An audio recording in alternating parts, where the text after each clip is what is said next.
And I won't lie, I think this is a little bit hard because it's been a while since I played hard to get. Because women fear rejection. But I don't want to come across as too eager. Ooh, that's not the kind of person I want. But because women have been socialized to play this hard to get, it's not easy to say no, I'm not interested.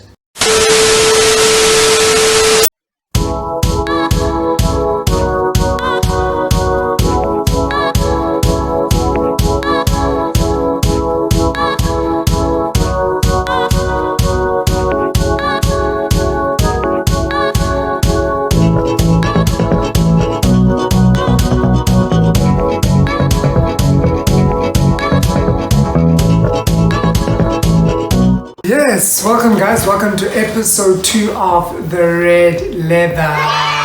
Why don't you work on a new intro? Yes. But we've never had a handshake. Don't know how to work create one. Are we even friends if we don't have a handshake? Is there actually a friendship? Because every friendship depends on a handshake. Absolutely. Okay, well guys, thank you so much for your support and your love so far with episode 1. Yes. You guys really came through, you guys. I hope you guys really enjoyed it. So yeah, do it's share. It's a lot of fun also creating it for you guys. So definitely looking forward to creating more. So do share your comments and your reviews on what you guys thought about episode 1. Cool, so today, as you guys know, we always review some yummy food. Either food we ordered as a takeaway, or food she prepared, or food I prepared, or just a young small thing. Firstly, I'm a fan of the packaging. So this is a pizza place I think it's in Waterfall, and it's called First Base. And I mean, how cute is that? Can they see? Oh, see, yeah, they must see. First Base. Very good. What pizza was this? The home run. The home run. And then we added some Avil as well because, you know, gotta add some Avil every now and then. Pizza needs an Avil, right? Mm-hmm. Chili sauce. For some chili sauce and chili as well. And the chili. I also like the fact that their pizza is like square pizza, you know, it's not round, which is I think is pretty cool. It's cute, honestly. I'm a fan. And we eat chili with everything. Yeah. With our pasta, with if it ain't hot. Everything. Oh, it looks so yummy.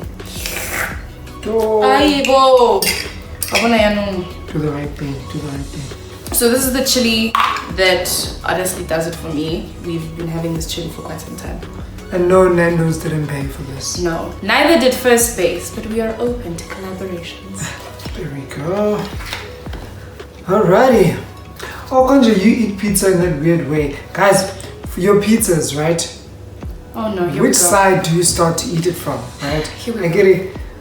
I'd like to believe majority eats it from this side, right? The small side first. She eats it the other way around, from the big side first. So before I get crucified, right? For me, I'm not the biggest bread fan. And also, he also doesn't like bread. But I prefer to eat it from this way because this is the most bread. So I'd rather eat this first so I get that out of the way because I have a lot to look forward to. And I know that here it's juicy. We got the cheese, the tomato base, and the whatever. It just makes the handling a bit more. I don't really care about handling. I care about the experience of my food. Each to its own. There we go. Cheers, cheers. Bon appetit. Pray.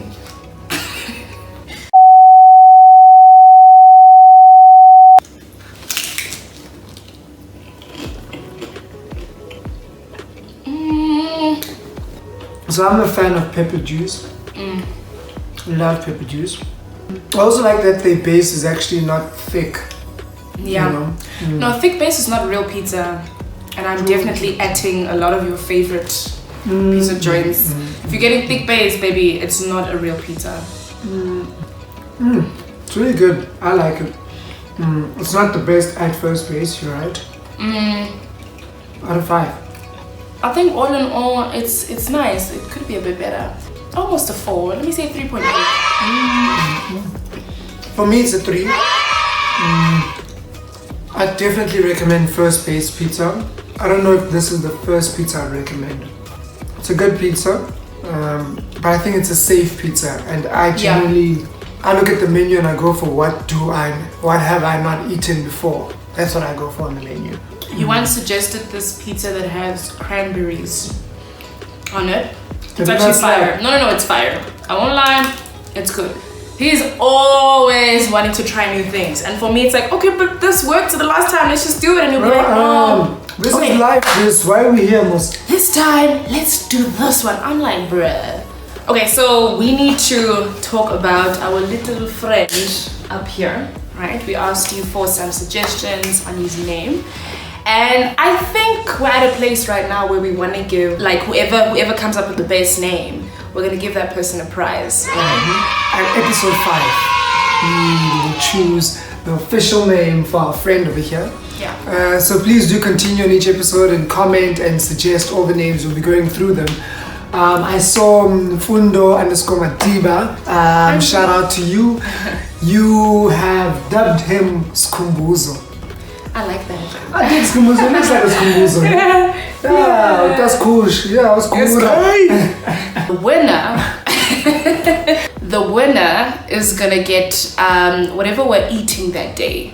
The winner is gonna eat with us, right? So we will deliver to you whatever we're eating. So if we're eating pizza that day on episode 5, we'll definitely send you pizza. If we're eating magwinya, whatever, we'll send it to you. If we're eating uputu or mporoto that I make, do we now send them mporoto? But best believe we'll make it. Yeah, I want more pizza. Alrighty. Today's topic is playing hard to get or beating around the bush versus just being direct, you know, saying it with your chest. You know what I mean? Hey, Baba. Hey, Baba. Hi. Are you okay? I'm fine.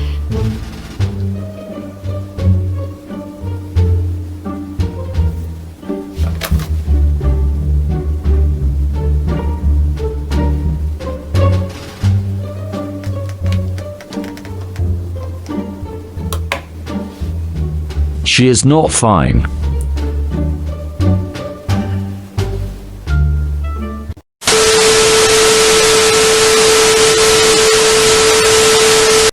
And I think a lot of people immediately constituted to a relationship situation or a friendship situation.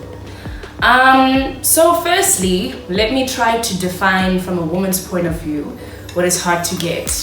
And I won't lie, I think this is a little bit hard because it's been a while since I played hard to get, because I think at some point I didn't see it necessary anymore. But anyway, playing hard to get basically means that, you know, it shouldn't ever be easy to get me, right? I shouldn't just fall into your arms because that means that I'm easy. So I'd rather play mind games, you know, to say, I don't know, maybe, we'll see. How far are you gonna persist? Are you gonna persevere? Are you gonna keep on going for it? You know, can you finish the race? Type of thing. I'd like to think that that's what playing hard to get means. Do you think for a woman, hard to get comes from a place of knowing what you want, but simply prolonging it, enjoying the chase, you know, not coming across as easy? Or does it come from a place of fear? Fear of the unknown, that if I do give in to this chase from right here and I say this is what I want and blah blah, is it one, the fear that I might scare him away, the fear that I might scare the person away, the chase away, I might turn them off, or the fear that I might be preempting something that's not even there, or I might be going into something that I don't even know that I can, you know, commit to right now. Yeah, I don't think playing hard to get has anything to do with fearing. I think that women do know kind of sort of what they want. I think they know if they want you. If they want you, then they're more likely to play hard to get. But if they don't want you, there isn't that fear of, oh no, I'm gonna say maybe to this guy even though I know I don't want him. Then I think there, in those moments, you know, we will say, not really, or I'm okay, you know, maybe still trying to be nice about it. But I think that when we say no, we try to not get it twisted. Or at least from my point of view, right? And what my personal experience. I definitely think there is a fear element to playing hard to get. Because for who? For women? For women, yes. And yes, part of this is, I'm not speaking on behalf of women, but we're here to unpack and unpack different perspectives and what we think. Right? Yeah. Because women fear rejection. Everyone fears rejection, right? Yeah. But with the woman, rejection has deeper layers. You know, am I not beautiful enough?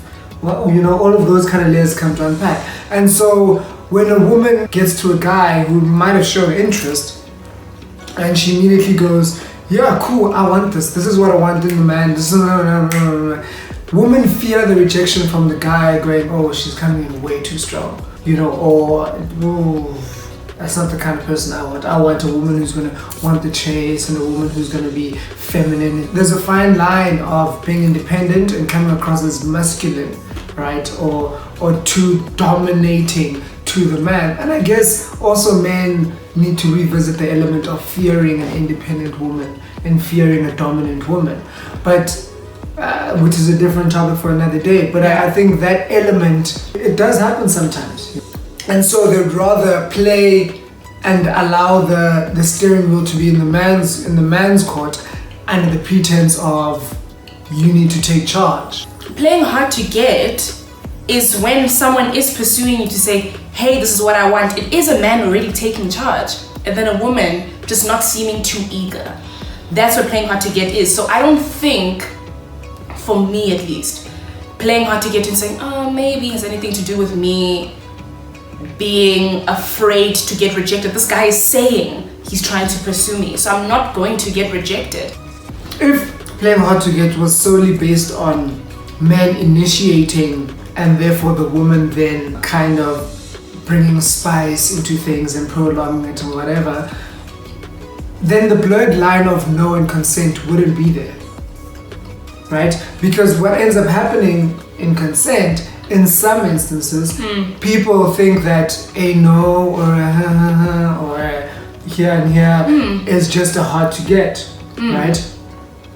If that element of someone who's interested in you taking initiative was more distinct, and a woman saying that I like this person, those lines wouldn't exist. I once had an interview on one of my lives with Yana Dzedze. Shout out to Yana Dzedze. And I gave her a scenario of a topic that another friend and I normally talk about, how in workspaces, if there's a guy who kind of initiates something or shows interest to a woman and she's not interested, and she's interested in the guy, she'll play hard to get, right? What you say.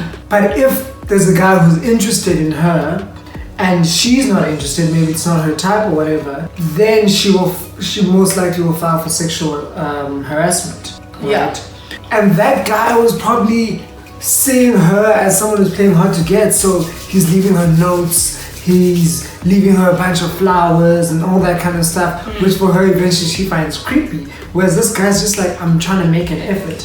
And so Yana said, women have been socialized to not easily say yes or say no, because then they come across as weak or come across as desperate or easy or cheap or whatever it may be. And so if women didn't go through that socialization of playing hard to get, and had immediately when someone shows interest, you go, yeah, I'm also keen. Let's then work on, let's go on a date, let's take it easy, let's do, and then all of that excitement can happen in that where consent has already been given. If a woman is scared, I don't think she has time to go, oh, maybe she'll say no, I'm actually not comfortable. Show that resistance. I think playing hard to get happens when there's interest that's shown, because both of the examples that you made with the colleague, the guy at work, if she likes him, then there's this thing of playing hard to get, but if she doesn't like him, then if she doesn't like him, not direct. Then I don't think so. She's still not direct. But she's not saying maybe. She's not saying maybe. She's I'm busy. Instead, she's showing resistance. No, and instead she goes and reports it immediately. She won't go to the guy and say, listen, I'm not interested. But which woman is that? In a workplace, I don't know that woman. They'll definitely just report sexual harassment. They won't say, listen, I'm not interested, stop it. I don't know that woman who does not say, no, stop it. Especially when you are uncomfortable to that point, bruh. No, I don't think so. Let's extend the conversation. We're here to learn as much as we're here to unpack. We're also here to learn. Do share with us. Yeah. Let us know what you guys think. I think we've reached a T-junction. Literally. Of two different opinions. Let's go more into playing hard to get inside the relationship, right? Why does this towel action still exist in a relationship? Like the skit said, I'm okay. Meanwhile, you're not okay, I don't want to call it entirely playing hard to get, but I think in this instance, because it's not being direct, it would fall under playing hard to get, allowing that room for, it could be this, it could be that. I could be telling the truth, I could not be telling the truth, which is the whole I'm fine thing, where you can decide whether I'm really fine or not. But I think that, in that relationship context, it comes from women, and I'm referring to heterosexual relationships. I do understand that there are many more dynamics, but just in my personal experience, I think it comes from a place of, okay, but you should know why I'm upset, because there's something that perhaps you did, or there's something that you said and I said, and then there was a shift, and then now this is me. I think it comes from women feeling like men should be able to read their minds, which I do get it, because I feel like with men, and you can correct me if I'm wrong, something can happen, ne? And then I'm upset, right? Maybe like a couple of minutes later, I'm still feeling some type of way about it. The guy will literally be like, dude, but what's wrong?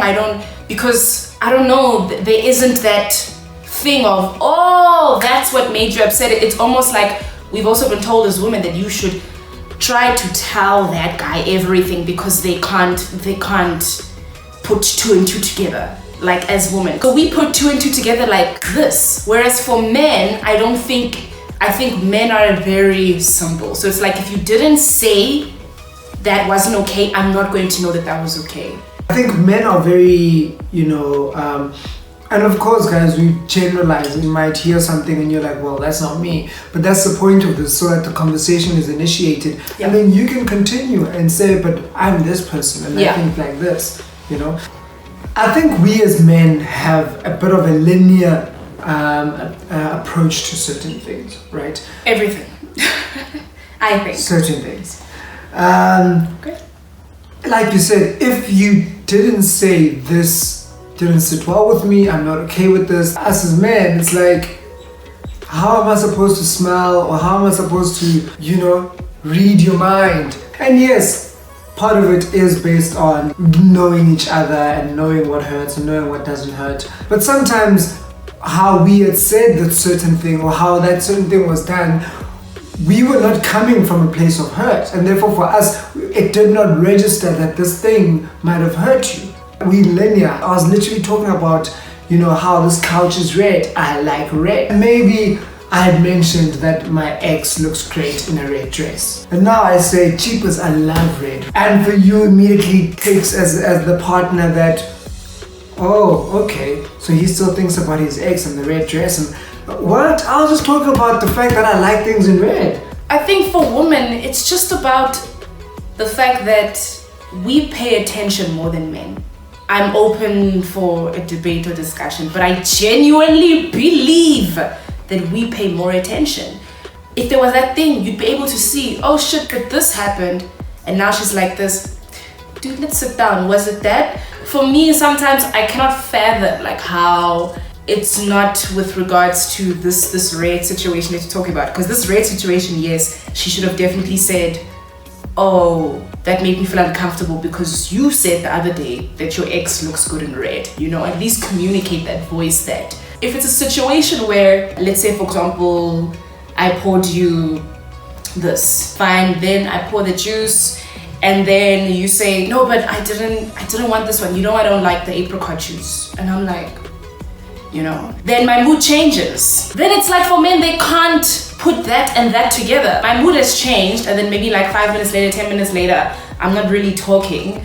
It's like for men, they don't click that, oh, that's why. I think men also do that. Why do we as humans want the mood or the change in your mood or change to be picked up and then addressed? Why can't it be addressed in that moment? I genuinely do think that as a society, we've really been conditioned to not be the first one to give in. Like, hold that grudge and hold it for dear life, you know? Whether it's in a relationship context or whether it's outside of that, if someone's pursuing you or you're pursuing them, it's so much easier to not really say what's up, but rather just to keep it here. Feelings of I'm hurt or I'm angry, I keep it here. Feelings of, oh, I really, really like this guy or whatever, you know. But let me just keep it here. I don't know why we have this resistance to want to really express. I think also even in friendships, like if a friend has done you wrong, we tend to not want to be the first to go and apologize. And I think there's a reason why be the bigger person is a cliche. Cliches are cliches because to some extent there's some truth to it. They're true. You know what I mean? Yeah. And I think in conclusion, and how I think we're going to wrap it up, is it safe to say that we both agree that going ahead and saying listen, no, or going ahead and saying yes, it's much better than playing, you know, hard to get? Because for me as well, I think on the receiving end, I think it makes rejection so much better. If we as a society as a whole would be more direct, rejection wouldn't be such a taboo thing or such a thing to fear, you know, because we're used to people saying, no, I don't like it, yes, I like it. No one wants rejection. It'll always feel not nice. I don't know what other word to Bitter pill to use. swallow. Yeah, it feels like a bitter pill to swallow. What's that, Engels? I think that this whole thing of us not being direct and playing hard to get has led to us not entirely being aware of what consent is, because there's this blurred line of, are you actually saying no, or are you saying no but there's still a chance, you know? And I don't want to say that now a lot of the things that have happened as a result of blurred lines would be would be done away with. I think we still have a long way to go, but I think it would solve a couple of problems in our society. And that way we wrap it up. Yeah. If you guys definitely have a different opinion, you know, if you think maybe playing hard to get is much better than being direct, then feel free, do comment, do let us know. I mean, we are here to initiate conversation and start unpacking it, so that we all get towards a place of comfort and understanding with each other. So do all the necessary things. Please comment, please like, please subscribe, please share, and put on that notification. Of course, continue to comment for names, for Skhumbuzo, for SK, you know. If you feel like that's the final name, you know, then you can come through. If you have some better names, let us know, because we could be delivering some foodie. Yo, Toto. You know what? I think so. If it ain't leather, it ain't real. It ain't real. Hey guys, before we leave you guys, you know, we end our episodes with a great cover that speaks to the episode and the topic that we discussed. So today we are signing out with Say Something by A Great Big World. Take it away, Miss Sawadi.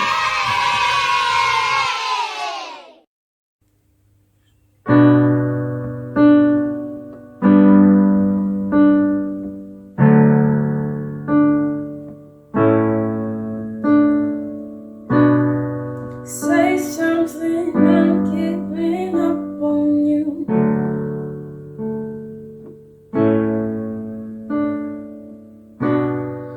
I'll be the one if you want me to.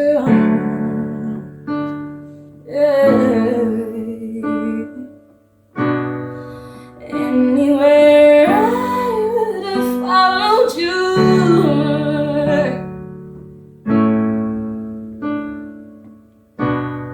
Say something, I'm giving up on you.